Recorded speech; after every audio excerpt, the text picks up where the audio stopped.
Yung mga pare, ito, boss, may guest tayo. So, boss, kumusta? So, gano'n ka na katagal nag-workout? 2 months po. 2 2 to 3. months. Consistent yun. Opo. Estudyante ka pa ba? Opo. 2 months. Pero dati, bukod dun sa 2 months, nag-workout ka na dati pa? Hindi. Training lang po ng basketball. Ah, basketball player ka? Okay, goods yan. So, anong typical ng training ang mga tinuturo sa inyo na base strength? Push-up, tapos po core workouts, tapos jogging. Jogging, mostly body weight workout. So, ganun ang training ng mga athlete kalimitan. So, ito, may meal plan ka bang pinapalo? Meal plan? Pagkain po. Sa pagkain. Ano po ngayon ako, nag-deficit. Titimbang ko pala pagkain. Tinitimbang mo lang yung pagkain mo. So, ito, baka makatulong. Gagamit tayo ng #1 fitness app sa Pilipinas. Okay? So, tutok mo dito. Pangalan ng app is Peace Move App. So, yan. Para aware ka. So, makikita mo siya sa TikTok always. So, punta tayo sa profile. So, yan. So, gender is male. Age mo is 18 po. 18. Weight mo is 64.4 po. 64. Yes, 64. Height mo is 5'5". 5'5". Activity level, ilang beses ka nag-workout? 5 times in a week po. So, lagay natin sa 3 to 5. Fitness level. Beginner. Beginner lang po. Beginner. So, yung trip mong katawan, athletic and balance, B-shape, lean bulk, lean bulk, aesthetic, pero athlete. No? So, yan. Ang mangyayari niyan, mag-generate siya ng workout at saka meal plan na dedicated lang para sa'yo. Kaya kinuha natin yung details mo. So, ito, punta tayo sa meal plan. So, meal plan muna, unahin natin. Ang calorie intake per day is 2,500. Yung ba sinusunod ng calorie intake per day? Ang calorie intake ko po ay 310. 310. Mataas, no? Mm.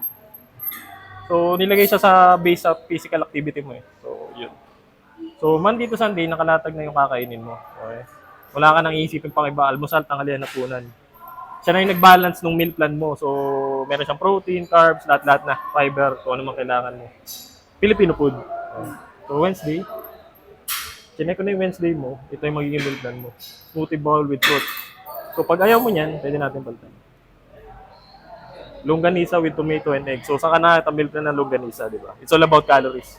Ingredients, susundin mo lang sa instruction. Pag hindi ka marunong magluto, preparation instruction. Oops, ayaw mag-play. Halimbawa, ayaw mag-play, pwede mong balitan yung video. Yan. Yan. Yan. So, yun. Egg fried rice with vegetable lang tanghalian mo. Bangus steak with quinoa salad. Okay. So, yun. Pretty straightforward. So, punta tayo sa workout.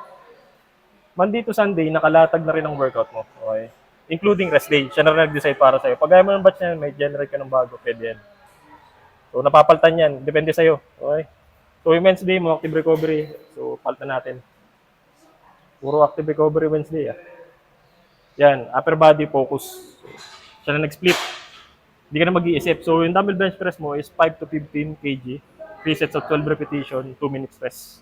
Siya na naglagay ng weight. So, siya na nag-program. Dumbbell shoulder press, dumbbell bicep curl, tricep dips. Meron din yung cardio. Lahat-lahat na yan. Functional, lahat. Bakal, body weight. So, pag hindi ka marunong yan, pwede ka mag-video. So, yan. So, yan.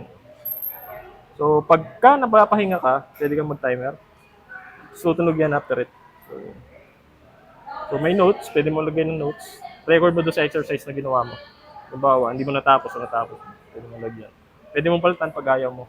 So, ganun lang siya kasimple. Kaya kung pinalit niya, push up. So, pwedeng may alternative pagka hindi available yung gamit. So, yun. So, ito magandang katanungan. How's the app?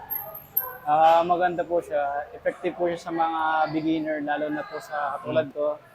Kaya maganda po yung app. So, yun. So, yun lang. Bye!